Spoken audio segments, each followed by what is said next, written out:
İzləyicilər, əziz biologiya sevərlər, sizinlə TEM ümumi sınaq topluluğundan ikinci sınağın izahına qarşınızdayıq. Başlamamızdan ilk öncə kanalımıza dəstək məqsədi ilə abunə olmayı və bəyəndiyseniz bəyən butonunu basmağı xahiş edirik. Birinci sualımızda soruşur. Yaşıl quşmamın hansı hüceyrə allel genlərdən cütünə rast gəlinir? Yadınıza saxlayın ki, allel genlərin cütünə rast gəlinir söhbətini deyirsə, bu zaman diploid hüceyrəni axtaracaq. Burada isə diploid hüceyrə qutucuq, mamırda qutucuğun divar hüceyrəsində olur. Nəyə görə? Çünki mamırın qutucuq divar hüceyrəsi ziqotdan əmələ gəlir.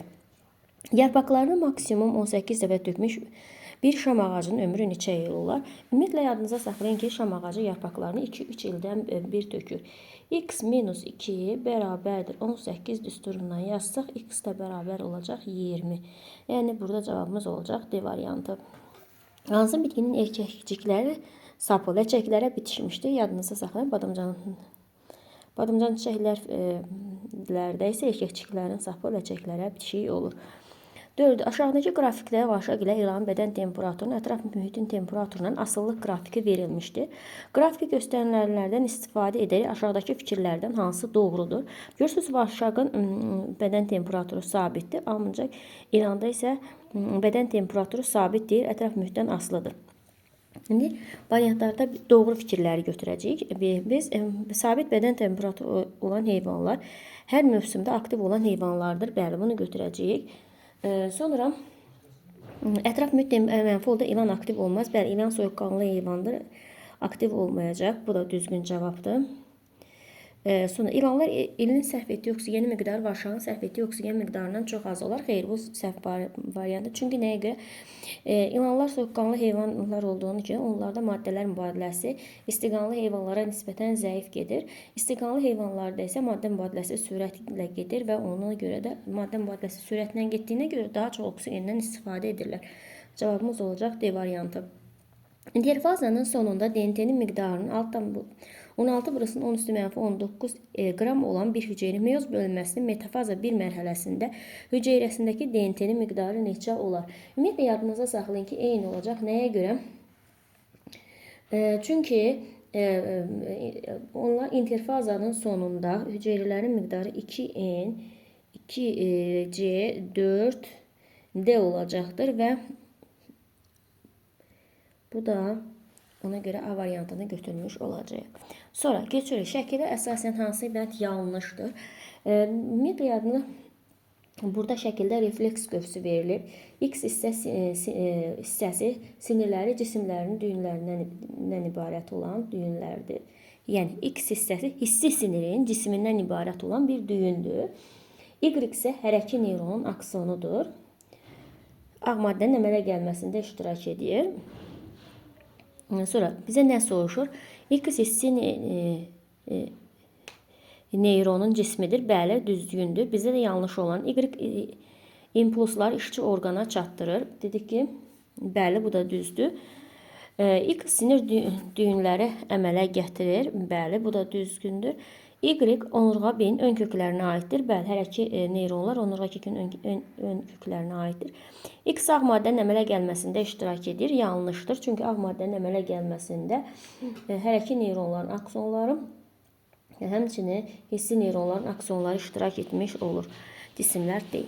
Verilmiş şəbəkəyə əsasən sidik cövhərinin qatılığının azdan çoxa doğru hansı bölməkdə doğru göstərilmişdir? Ən az olan olacaq böyrək venasında, birinci 2-də olacaq. Ondan sonra gələcək böyrək arteriyasında, sonra isə sidik axarında, ən çoxsa sidik axarında. Bu da C variantına uyğun gəlir. Sürünənlər 4 kamera ürəyə malik nümayəndələrin eyni dövrdə meydana çıxdı. 4 kameralı ürəyə malik nümayəndəsi timsahdır. Timsahlar da tiras dövründə yaranır. Tiras dövründə süd vəzləri əmələ gəlib. Ona görə də elə götürəcəyik D variantı. Burada süni seçmə antropogenezdə yaranıb. Uçan formalı cücələr, yadınıza saxlayın, daş kömür dövründə, tozlayıcı cücələr təbaşir, kəsici köpək azı dişlərsə Perm dövründə əmələ gəlmişdir. Verilmiş şəkilə əsasən hansı fikir yanlışdır? Biz buradan yanlış olanı seçəcəyik. İkinci vəz insanın bədəndən sayca ən çox olan vəzdir. Xeyr, elə bu cavab yanlışdır. Çünki ikinci vəz qalxana bənzər ətraf vəzdir və sayı 4 ədəddir. İnsanın bədənində tər vəzlər var ki, sayı milyonlarladır. Sonra, plastitlərin növləri haqqında verilən fikirlərdən hansısı səhvdir? Bura baxdıqda, burada elə bir D variantı səhvdir. Çünki DNT, RNT deyir ki, xloroplastlardan fərqli olaraq leykoplast və xromoplastda ferment olmur. Bu səhv fikirdir. Nəyə görə səhv fikirdir? Ümumiyyətlə yadınızda saxlayın ki, bir orqanoidin DNT-si, RNT-si və ribosomu varsa, bu ferment sintez edə bilər. Buna görə də D variantı yanlışdır. Verilən fikirlərdən hansı yanlışdır? Yenə də bu demək kəllənin hamar olmasına görə insana bənzər meymunun parapiteklərdən hamar olmasına görə insana bənzəyən meymun parapiteklərdən başlanğıc götürüb. Bəli, düzgündür. Diropitek və orangutan bilavasitə əcdadı eynidir. Ümumiyyətlə yadınızda saxlayın, kəllənin hamar olmasına görə insana bənzəyən meymun hippondur. Hipponda deməli hippon parapiteklərdən başlanğıc. Ümumiyyətlə diropiktet, orangutan, hippon bunlar parapitekdən başlanğıc götürüb. Yəni bu da düzdür, A da düzdür, B də düzdür. Sonra deyir, insanın əcdadı paleozoik erasında kiçik həşərat yenidən başlanğıc götürməsi ehtimalı var. Və burada bu səhvdir nəyə görə? Mezozoik erasında həşərat yenidən başlanğıc götürüb. Ona görə də cavabımız olacaq C variantı. Şəkilə bitkilərin fərdi inkişafı zamanı hansı allel genlər cütündən yalnız birinə malikdir? Allel genlər cütündən birinə malikdirsə, yəni haploid xromosom dəstinə malikdir.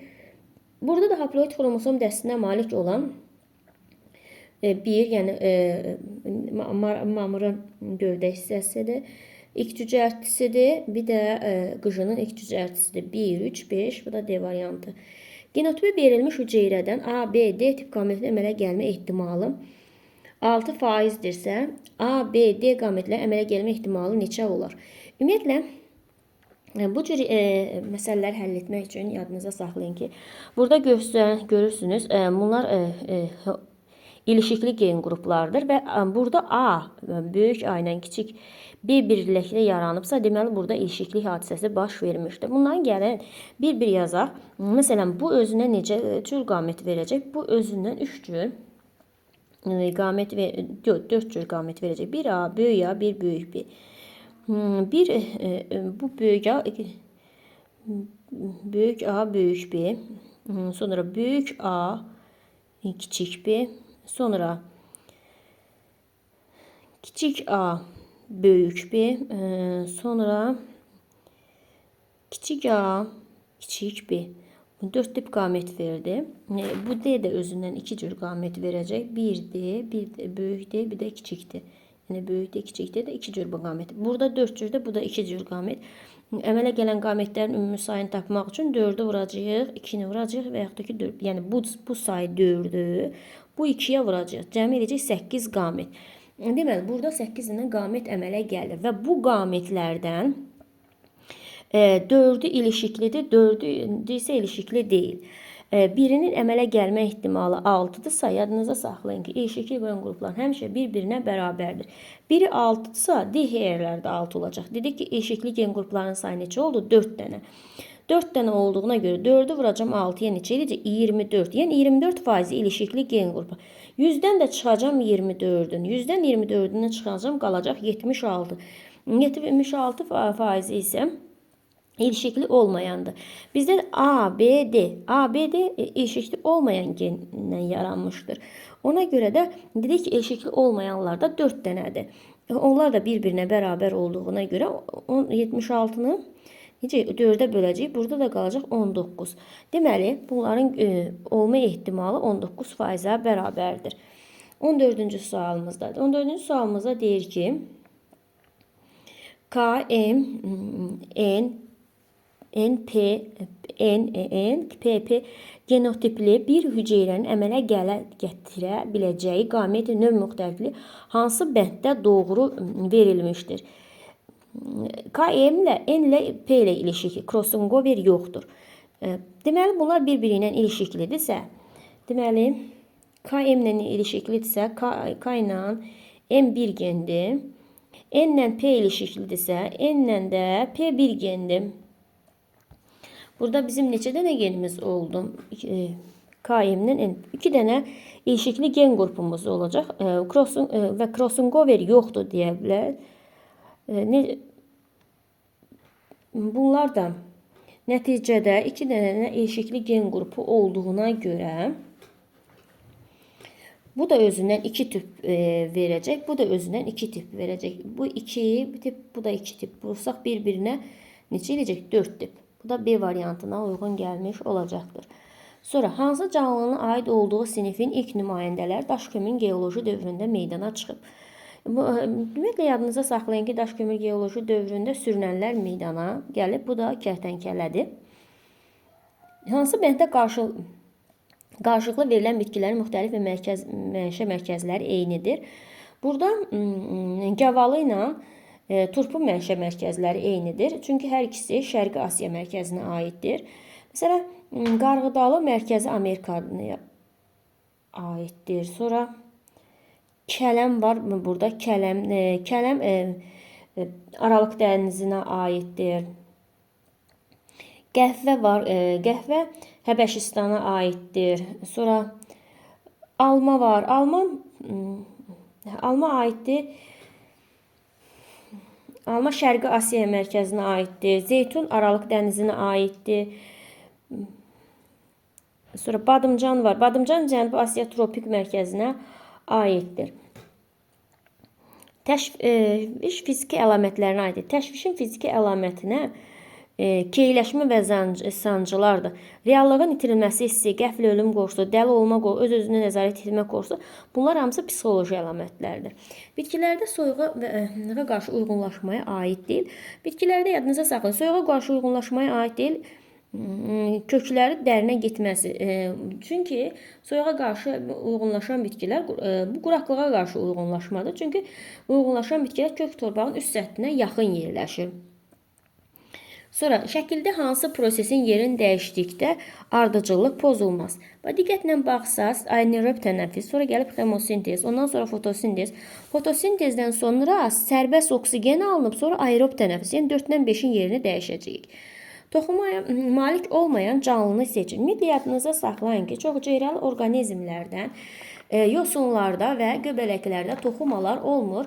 Süngərlərdən, heyvanlardan isə süngər və bağırsaq boşluqlarda toxumalar yoxdur. Biz burada yosunların göbələkləri seçmiş olacağıq. Bu da deməli infuzor tərlik bir hüceyrələrdə də yoxdur. İnfuzor tərlikdir, ulotrixdir, spirogiradır, ksantoforiyadır, ulvadır, dəniz kələmidir. Bu da B variantına uyğun gəlmiş olacaq. Sonra 21. İnsan XY, Z ilə işarə edilmiş hüceyrələrdə xromosom sayının cəmini hesablayın. Ümumiyyətlə, yadınıza saxlayın, çoxalma mərhələsinə keçməmişdən əvvəl hüceyrə hansı xromosom sayına o malik olur? 2 xromosom sayına malik olur və buradan nəticəsində yaranan da hər bir hüceyrə də 2 xromosom sayına olur. Sonra bunlar böyümə mərhələsində 2 olur. Və 2-dən sonra yetişmə mərhələsinə keçirəndə cinsi hüceyrə artıq N sayda xromosom olur. Yetişmə sonunda əmələ gələndə N olmuş olacaqdır. Və bizdən nəyi soruşur? İnsan. İnsanda xromosom sayı 46 deyil. Deməli, bu 46 olacaq. Bu da 23, bu da 23. Cəmini hesablasaq 46-nın üstünə 23, bir də 23 gəlsək, o da eləyəcək 92. Bu da B variantı. Sonra aşağıdakı nəsil ağacında 3 nömrəli fərdin fenotipində birinci və ikinci fərddə müşahidə olunmayan autosom xromosom daşıyan bir əlamət üzə çıxmışdır. Nəsil ağacı ilə əlaqədar düzgün fikirləri seçin. Deməli, bu üzə çıxıbsa, bu artıq resesiv bir gendir. Bu kiçik ya şəklində qoyacağıq. Deməli, burada çıxıbsa resesiv gendir. Resesiv gen hansı halda çıxa bilər? Əgər bunlar heç birində üzə göstərmirlərsə, deməli, bunlar heterozigotdur hər ikisi. Hər ikisi heterozigotdur. Və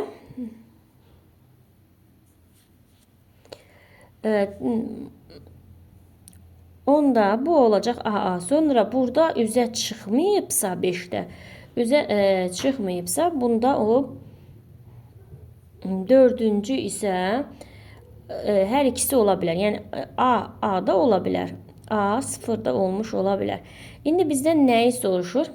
5-ci isə mütləq 5-ci isə mütləq A 0 olacaq.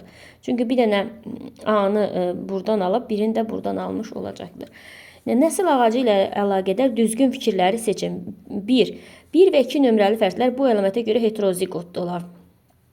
Bəli, bunu demək olar. Sonra 2. 4 nömrəli şəxsin genotipi müəyyən etmək olmaz. Bəli, 4 nömrəli görürsünüz.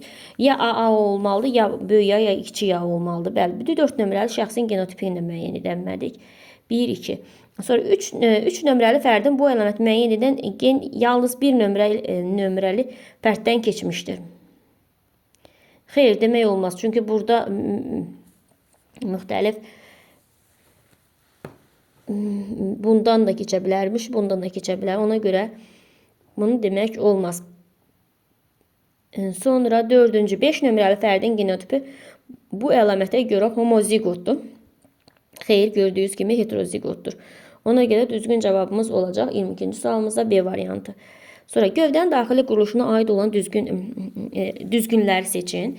Gövdə əsasən əsas qatlarından biri oduncaqdır. Bəli, bu düzgündür. Mantar qatı işığa daxili doğru keçirir. Xeyr, səhvdir. Flumen daxilində canlı hüceyrədən təşkil olmuş borular yerləşir. Bəli, 1 düzdür, 3 düzdür. Sonra oduncağa görə ağacın hansı iqlim şəraitində yaşandığını söyləmək olar. Bəli, bu da düzgündür.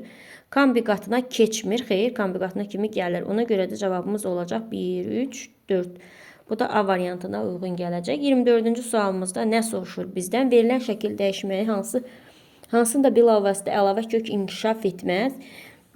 Kök yumrularında. Buradan da kök yumrularına aiddir Georgin və qaymaq otu. Meyvə köklərdə əlavə köklər inkişaf edəcək. Ona görə də cavabımız B variantı. Kök yumrularına aid olansa Georgin və qaymaq otudur. Meyvə köklərini yadınıza saxlayın. Əsas kök və gövdənin aşağı hissəsindən əmələ gəlir. Ona görə də əlavə köklər inkişaf edəcək. Yəni bir qadının eyni qan qrupuna malik 2 ciflə əhatə olunan əkiz qız, digər qadında isə bir cift daxilində olan 2 göbək ciyəsinə malik olan oğlan dölü vardır. Bu döllərin əmələ gəlməsində iştirak edən qametlərdə cəmi neçə atom olar? Ümumiyyətlə baxdıqda görürük ki, birincidə müxtəlif yumurta əkizləridir. Çünki iki ciftdən olubdur. İkincisində isə eyni yumurta əkizlərdir. Ona görə də müxtəlif yumurta əkizləri olduğuna görə birincində 4 qamet olacaq. İkincində isə eyni yumurta əkizi olduğuna görə 2 qamet, cəmi neçə 6 qamet iştirak etmiş olacaqdır. Autism xromosom dediyinə görə 6-nı vuracaq. İnsanda autism xromosomlarının sayı 22-dir. 6-nı 22-yə vuracaq 132. Bu da 132 etmiş olacaqdır. Və 132 edəcək. Sonra, əgər tetraploid öz-özünə tozlanan bitkinin meyvə toxumlarının sayı 5 olmuşdursa, onda rüşeym küçəsinin hüceyrədə xromosomlar maksimum sayı nə qədər olmuşdur? Yadınızda saxlayın ki, bir diploid bitkisinin rüşeym küçəsində 8 dənə hüceyrə olur. İndi keçir götürək. 2-də 8 dənə hüceyrə olursa, 4-ün də nə qədər olacaq? X da bərabər olacaq 16 n, yəni 16 n qədər. Bizdən də deyir 5 toxum. 5 toxumdursa gətirib n-in yerinə 5-in qoyuruq. 16-nı 5-ə vursaq 8 n eləyəcək. Bu da Y variantı. Dişi elanın yumurtalığın yetişmə zonasına daxil olan hüceyrələrin sayı erkək toxumluğunda yumurtanın yetişmə daxil hüceyrələrin var. Erkəkdə toxumluğun yetişmə zonasına daxil olan hüceyrələrin sayından 10 dəfə çoxdur. Yəni dişin yumurta özü daxil olan hüceyrə erkəkdən 10 dəfə çoxdur. Əgər 32 erkək qamet əmələ gəlibsə, minimum neçə yönəlici cisimcik Y xromosomu daşıyır. Deməli, 32 bir qamet, ümumiyyətlə yadınıza saxlayın ki, erkək bir dənə hüceyrəsindən, bir dənə yumurta 4 dənə qamet əmələ gəlir. Deməli, və buradan bir dənəsindən 4 dənə qamət əmələ gəlirsə, x dənəsindən də 32 dənə qamət əmələ gəlmiş olur. X-imiz də bərabər olacaq 8. Deməli, 8 dənə hüceyrəsi var. Dişinin də ondan 10 dəfə çox olduğuna görə 8-i 10-a vursaq neçə edəcək? 80. 80 olmuş olacaqdır. Yəni, başlanğıc hüceyrəmizin sayı 80-dir dişiləndə. Və ilanlar dişi heteroqametliyə malik olur. Yəni, bunlardan da Bu 80 də özü də 4 dənə yenə qamət verəcək və bunun 3-ü yönəldici cisim olacaq. Biri isə yumurta hüceyrə. Bu da cəmi ilə 4-dür. 8-i 4-ə vursaq neçə ilə eyni qaməti 320. Bu dişi heteroqametliyə malik olduğuna görə bunun 160-ı x-dan olacaq. 160-ı da y yeni daşımış olacaq. Və bizdən də deyir ki y neçə yönəldici cisimdə y yaranır. Deməli bu 160-ın və bu 160-ından 80 qamet deməli bunlardan ümumiyyətlə yadınızda 320 dənə yarandı mı? Və bu 320-dən 320-nin 4-də 3 hissəsi, yəni 320 yarandı. Buradan 80. Bundan 320 dənə yarandı və bu 320-nin 3də 1-i, yəni 3 hissəsi yönəldici cisimdir, 1 hissəsi isə yumurta hüceyrə. 320-nin 3 hissəsi ilə 240, yəni 240 dənə yönəldici cisim var, 80 dənə də qamet var. Və bundan deyir ki, maksimum neçə dənə? Əgər maksimum 80 tutalım ki, x dişi heteroqametliyinə malik olduğuna görə 80-i y bu paylanma nəticəsində qamətə düşərsə, onda da ümumiyyətlə dişi heteroqametliyə malik olduğuna görə bayaq nə dedik ki, onun 160-ı x olmuşdu, 160-ı y idi. Və bunun da 80-i y qametin tərkibində olsa, 160-dan da 80-in çıxsaq, 80 y qalacaq. Deməli, yönəldici cisimciyin tərkibində 80 dənə y qalmış olacaq. 2N xromosom dəstinə malik bitkinin 4N xromosom dəstinin bitkinin tozcuğu ilə tozlanmasından alınan hibridin dövsüzlüyünü Karpachenko metodu ilə aradan qaldırılmışdır. Bu hibridin yarpaq hüceyrələ mitoz bölünmənin anafaza mərhələsində xromosom dəsti necə olacaqdır? Karpachenko metodu ilə ən asan üsul ilə bunları bir-birinin üzərinə toplasaq, 2N üstünə 4N gəlsək 6N. Buna Karpachenko metodu tətbiq edilmiş oldu. Sonra bizdən nə soruşur? Tətbiq edilmişsə, anafazada ümumi xromosomların sayı 2 dəfə artmış olur. 6-nı 2-yə vursaq edəcək 12. D variantı. Sonra bizdən nə soruşur? Uyğunluğu müəyyən edin. Yadınıza saxlayın ki, pəncərgəclər yaranıb Devon dövründə. Zirehlər meydana çıxıb Ordovikdə. Sonra dişlərin ixtisaslaşması baş verib Perimdə. Perm dövründə baş vermiş olub. İndi buradan buna uyğun olanları yazacağıq bura.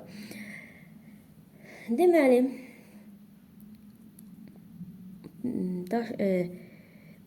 birincinə uyğun gələcək pəncərə.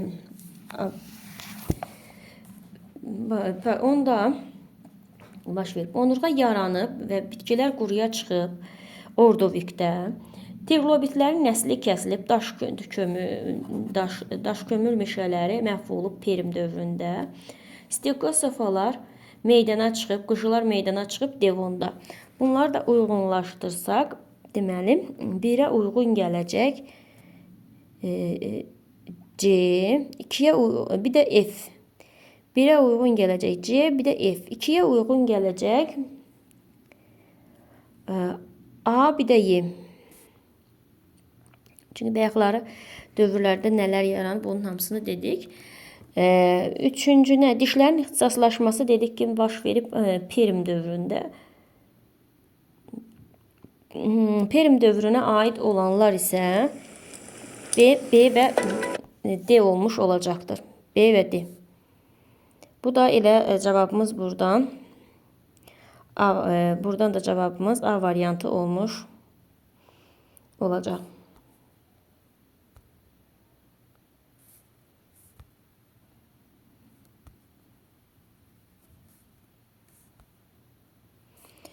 Sonra trisomiya deyil, trisomiya lejen, trisomiyaya aid olanlar, olmayanları seçəcəyik. Burada trisomiya 1, lejen sindromu trisomiya deyil. Bir də Krzyzewski-Turner sindromu trisomiyaya aid deyil. Sonra bir ribosomda M ədəd nəqliyyat erentosu daxil olmuşsa, bu zulalın kodlaşdırılmasında iştirak edən məlumat erentələrindən neçə nukleotid olub? Ümumiyyətlə yadınıza saxlayın. Nəqliyyat erentesinin sayı bərabərdir amin turşularının sayına, ancaq məlumat erentesilərinin sayı bərabərdir amin turşularının. Ancaq bunlarda bir ədəddə artıq stop kodu var. Ona göre de n plus 1 sayda olacaq. Ancaq n plus 1 sayda. Ancaq biz bilirik ki, nukleotlar 3 dənə amid uçdan birləşib yaranıb da. Ona görə də n plus 1 3 nukleotiddən, amid uçlu 3 nukleotiddən ibarət olduğuna görə n plus 1 vurulsun 3. Bu da Y variantına uyğun gəlmiş olacaqdır.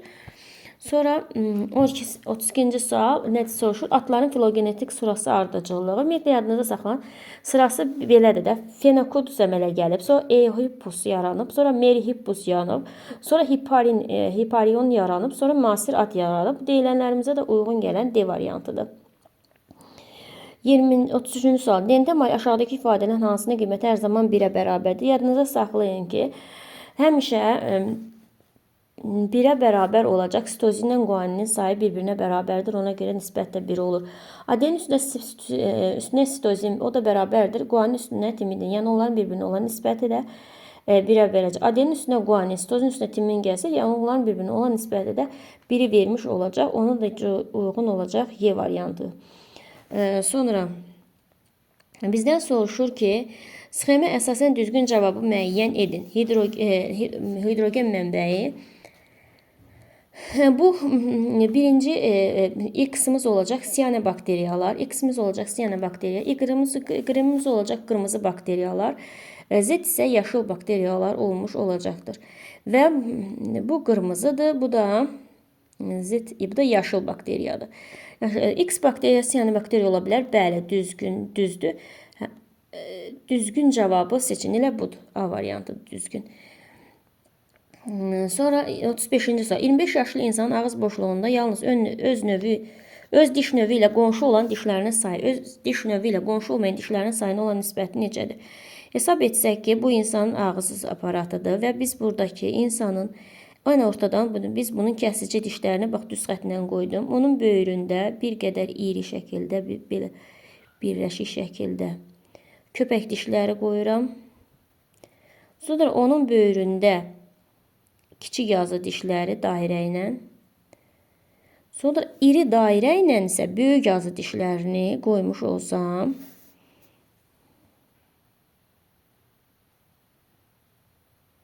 Buradan da baxsız, öz diş növü ilə məşğul 1, 2, 3, 4. Buradan da kəsici dişlərdən də ikisi 6. Amma 6 bir dənə çənəsidir axı bu. 6-sı yuxarı çənədə. Elədimi 12? 12 dənəsi öz diş növü ilə qonşudur. Neçəsi öz diş növü ilə qonşu deyil? Köpək dişi. 2 dənə bu çənədə, 2 dənə yuxarı çənədə. Bu 12-nin 4-də. O da 3-ün 1-ə nisbəti. Bu da B variantı. 36-cı sualımızda nə soruşur? Şəkildə verilən neçəsinin bağırsaq klokaya açılmır. Bir dənə balıqda bağırsaq klokaya açılmır. O da A variantı. 37. Kəskin respirator virus xəstəliklərinə aiddir. Ümumiyyətlə yadınıza saxlayın ki, kəskin respirator virus xəstəliklərinə zökəm və qrip aiddir. 2 diheterozigot fərdin çarpazlaşması zamanı neçə fenotip alınır? Genlər ilişikdir. Hər əlamətə görə natamam dominantlıq mövcuddur. Deməli, hər əlamətə görə natamam dominantlıq mövcuddursa, əgər natamam dominantlıqda yadınıza saxlayın ki, həmişə bunlar ilişikli gen qrupları yaradarsa, 2 cüt gen yaratmış olacaqdır. 2 cüt. Və bizdən də natamam dominantlıq olduğuna görə tutalım ki, 2 diheterozigot. 2 diheterozigot fərqini çəkirəm. A, böyük A, böyük B. Buradan da kiçik A, kiçik B. Və bunlar eyni qayda ilə buradan da böyük A, böyük B. Buradan da kiçik A, kiçik B yazsam və bunlar bir-birinə çarpazlaşdırsam və bu zaman bir dənə alınacaq böyük A, böyük B. Bir dənə də böyük A, böyük B. Bir dənə bu formada olacaq. Bu 1. Sonra bir dənə böyük A, kiçik A, böyük B, kiçik B. Bu bir dənə bu formada şəkildə yaranacaq. Sonra bir də kiçik A, kiçik B. Buradan da yenə də kiçik A, kiçik B. Və 3 forma natamam dominantlıq şəraitində olduğuna görə 3 forma almış olacaq. Deməli, xaçlı hörümçəyin həzm sisteminə aid verilmiş orqanların qarıncıqda yerləşənləri seçin. Qarıncıqlar, ümumiyyətlə yadınızda saxlayın, ağızda, udlaqda, mədədə, baş döşdə yerləşir. Qarıncıqda yerləşən həzm vəsi ilə anal dəlikdir. A variantına uyğun gəlir. Sonra bizdən nəyi soruşur? Hansı geoloji dövrdə bütün generativ orqanlar yaranıb? Bu təbaşir dövründədir. Çünki örtülü toxumlar əmələ gəlib, çiçək meyvə əmələ gəlib. Buna görə də bütün generativ orqanlar formalaşmışdır. Bu qədər diqqətinizə görə sağ olun.